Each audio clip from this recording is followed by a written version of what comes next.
Hi all, you've made it to my how to brush out a roller set tutorial.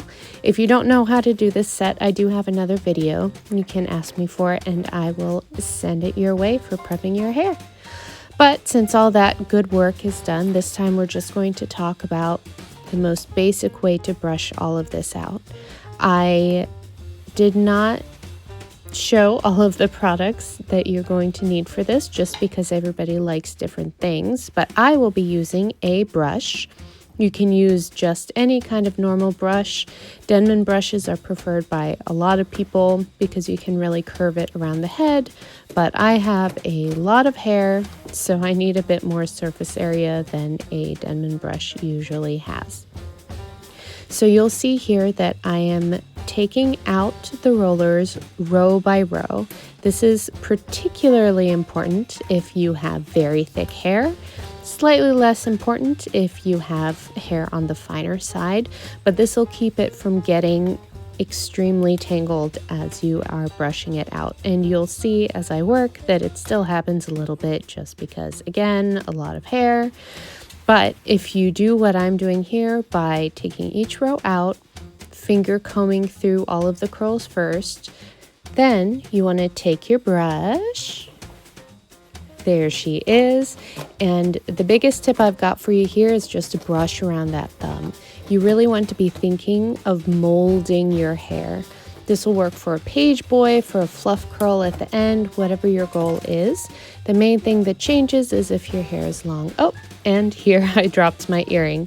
Do not wear earrings when you do this. I did this just for the video and then realized that that was stupid. So don't do like me. Earrings can catch in your brush very easily and you'll be doing heavy work here. So one of the other things that you see I'm not doing because I have thick hair that holds so darn well is spraying between each row. If you have fine hair, it's not a bad idea to take the roller out, give it a spray, and then start the brush out process. But if you have thicker hair, you really don't need it. I actually hate the first day of my set because it's too tight, but it means I can go 7 days if I do it this way. So no hairspray in between each step here because of my coarse curly hair type. Now, I know a lot of people who have finer hair are pretty afraid to brush their hair out. However, if you did your set properly, it was fully wet and then fully dry when you took it out, and your ends were wrapped properly, you should not have issues. If you do have issues, it's possible that one, your hair is not cut in the most conducive shape to a wet set, which is possible. A lot of people have a lot of layering that makes the ends of your hair not big and floofy like you see mine are. The more heavy layering that you have, the finer the ends will be, and the less weight will pull down that curl to the bottom. But it's definitely something workable. Shags, mullets, they all work great with this look. It just all depends on your hair type. Now you can sort of see that the shape is starting to form as I work around the hair here. It's very floofy, and I'm being very careful to run my hand down the base that's around my actual head and kind of flattening it. The hairdo that this set, they can work for a lot of things, but I tend to go for a 40s look, early 50s, or really bombshell 50s applies too. So we're trying to keep all of that hair that's on the head as flat as possible, and the floof is all at the bottom. Now, hairspray. This is where I was demonstrating what I talked about. If you have fine hair, you probably want to be spraying all over, but I'm still not doing that because too much hair.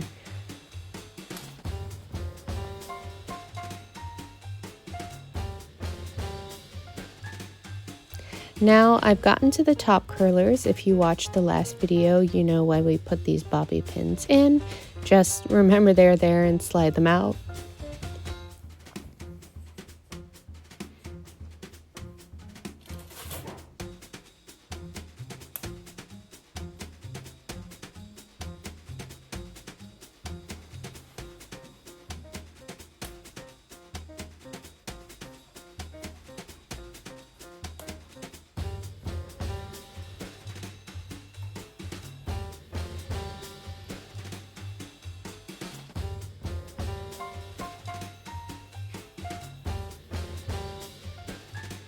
Now we get to the part where you'll see more tangles are going to be forming in my hair. That's because I have more damage on the surface of my hair. This is just what happens to humans because that is the part of the hair that takes the most damage from the sun, from styling, all that good stuff. So if you encounter the same thing, that is okay. It's very normal. Everyone's got it. And remember, always brush over that thumb. Brush over those fingers.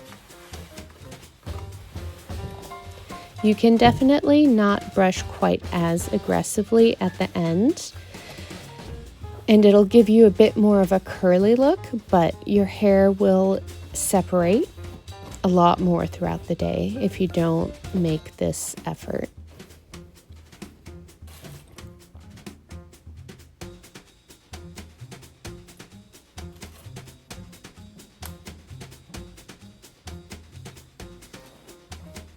Now the haircut that I have, you'll see these top pieces are going to start getting shorter as we get to the bang area, is a vintage haircut. So my hair is cut in a U shape with the fronts being a lot shorter, and then the top rectangular section of my hair is cut much shorter than all of that.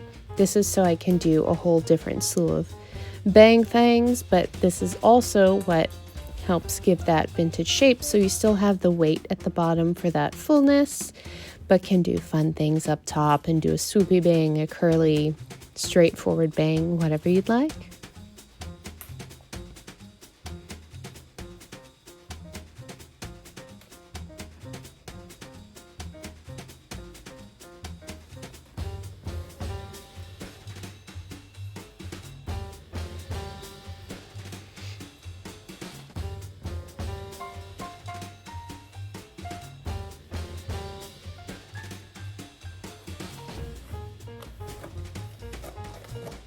See those little shorties popping out? Yeah.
Oh yeah, bang time. Look at all that crazy volume.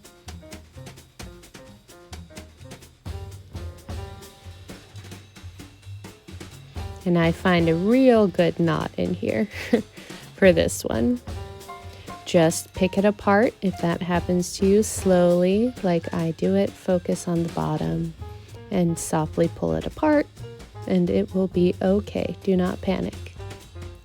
And then take your brush, and now the real molding begins. Now I'm sure as I was turning around that there were a lot of times when you thought, hey, that looks fine, why does she keep brushing it? It's because we're really going for longevity here. This is something I've been doing my hair in various versions of this style for about 15 years now. So while I record this, so I know that my hair needs this amount of brushing, otherwise it's going to separate. This is really what's taming it, what's going to keep it from floofing out as much as possible as I go about my day. If you have finer hair, you might not need to molt it as much. A lot of people's hair will just kind of fall into place softly, and I promise that if you do this maybe 3 times, then you'll know exactly what your hair needs. Here I'm pulling it back into a pony. This is something that I do to really help accentuate that ridge, that drop crown ridge that I was talking about before. And all of my brushing is going back away from my head so that you get that beautiful S curl you see in the front. And it's really directing the volume back. This is good for 40s and 50s styles.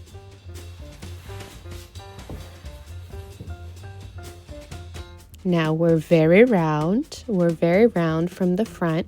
The side and back looks great, but if you have thick hair or have this haircut specifically, you'll always end up with it kind of looking a bit round from the front. So this is when you pull out the hairspray, the rat tail comb, fine tooth comb, whatever you want to use, and your duckbill clips. Time to tame her at last. So here we're doing ye old bang teasing. You want to take a little bit of hairspray. You can also use a texturizing powder for this if you prefer it. Spray it just at the base. And then go in and tease. There are tons of videos on the best way to tease online. If you're not used to teasing, I would recommend looking at them. But the best tip I can give you without doing a whole video on teasing, which I really could, and I might, you want to be sure that the comb is all the way in. You don't want a section that's too thick, but the comb has to go all the way through the hair and then go down to the base. And when you pop it up, it should stand up like mine are.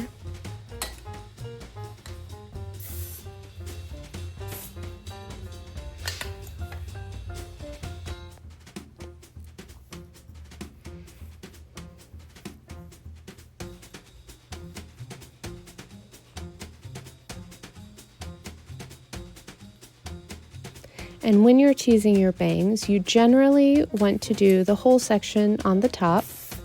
And then you also want to drop it a little bit extra down the side. Otherwise, you're going to have a big old hole between the side of your head where there is no teasing and that bang area. Then you take your rat tail comb or whatever comb you have and work on smoothing that over your fingers again. We're just accentuating that S shape, but making sure that it stays permanently instead of having to get brushed out throughout the day to recreate it. Now I'm going in with the bigger brush and only brushing the bottom half of the hair. So I'm not touching that section where I did the teasing. The rat tail comb does the smoothing there for me.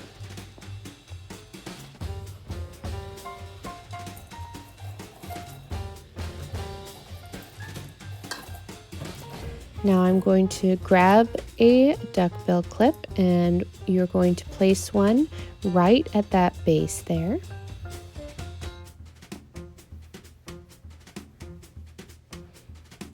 And then curl that S back over it.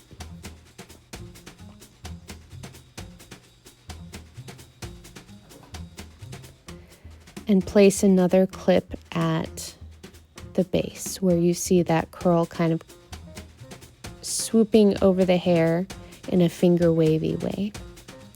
Now this is, unfortunately, I have dark brown hair, so I was trying to see what exactly I was doing on a tiny little screen and it was hard to tell.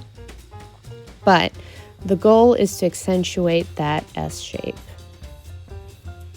Now if your plan is not to wear this hairdo more than a few days, I recommend using a pomade to smooth everything out. It'll have more hold.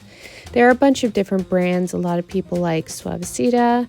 I like Winkwell, but I don't like what it does to my hair, the way it weighs it down and makes it a bit gummy after the first day. So personally, I only like to use a pomade if it's the last day of my hair, or if I'm doing it for a photo shoot or a performance where I have to look my best at that very moment. Otherwise, at the end, I'll just be using hairspray.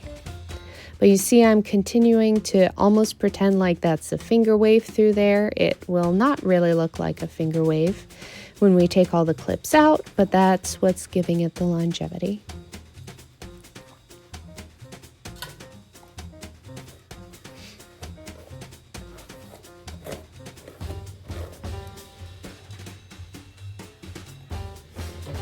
And I personally always love when I get that nice swoop right by the cheek. It's something I can't rely on because, again, thick hair, and number one rule of wet setting is that the hair will do what it wants to do, and it is much wiser to just accept that and mold with the hair instead of trying to fight it.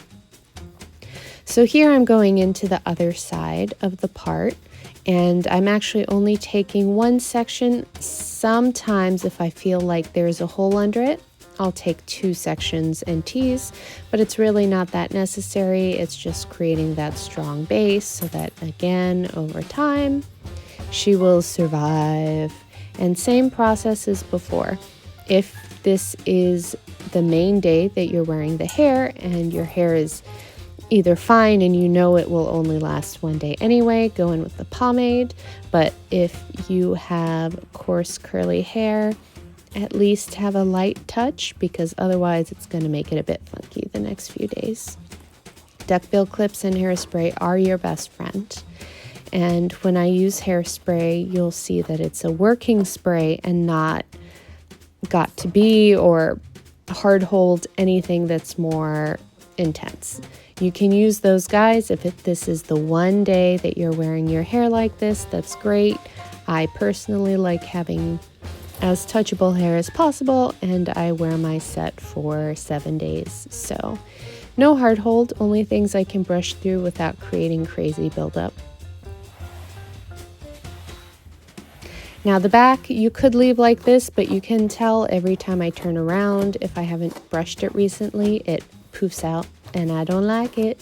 So brush again, and then we're going to put duckbill clips all around that base, accentuating that drop crown.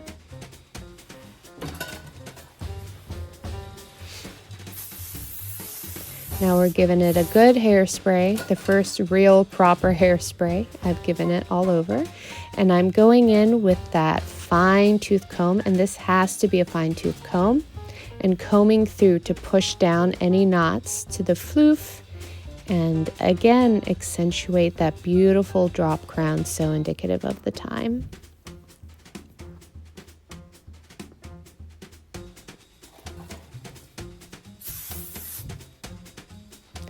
This is one of my favorite tricks, using the back of the spray bottle to smooth everything out.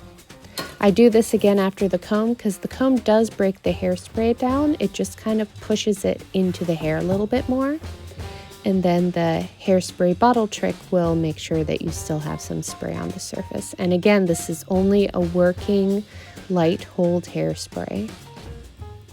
Now here I'm just finding exactly where that ridge is, and it should go along your nape, the bottom of the curve of your head. So it's very easy to feel.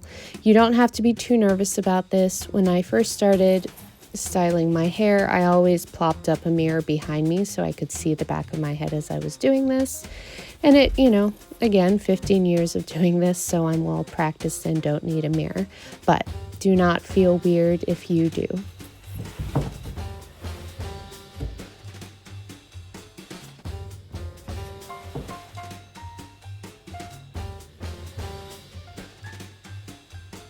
Now this shape that you're seeing here with all the clips is basically the shape that my hair has on day 3. So I am doing all of this prep so that the shape becomes more and more to my liking as each day passes on. If you have fine hair, you'll probably start off with this look right away, and honestly, I am so jealous, but it's fine.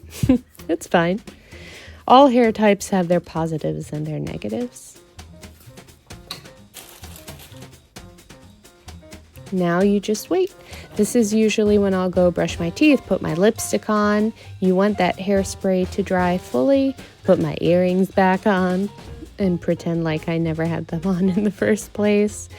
Just do a few little things so that your hairspray dries and you're not undoing all the work that you just did. And I did not take the amount of time I would normally take, of course, for this video because I wanted to show you guys the full process without leaving, but I really would give it like 10-15 minutes. Do my whole makeup routine, something like that, and you'll be good to go.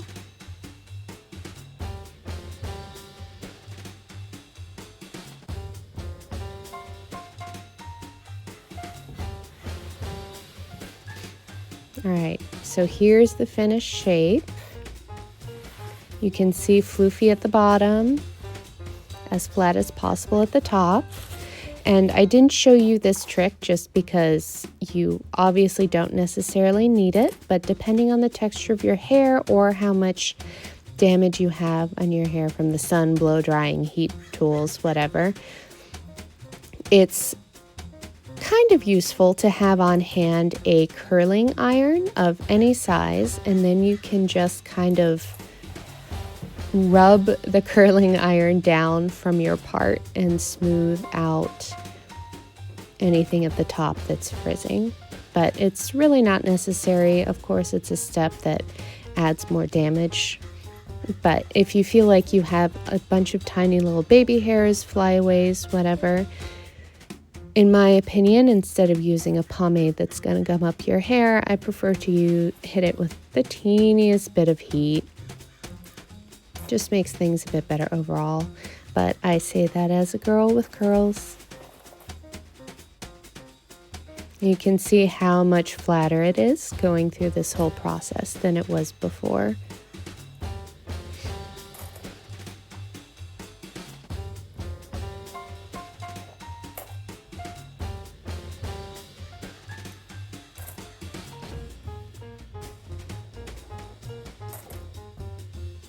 Cute.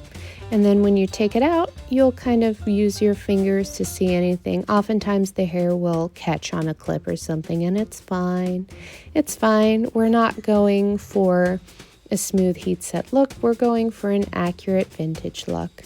And you'll see sometimes I like to floof out the very bottoms of the front just a little bit more.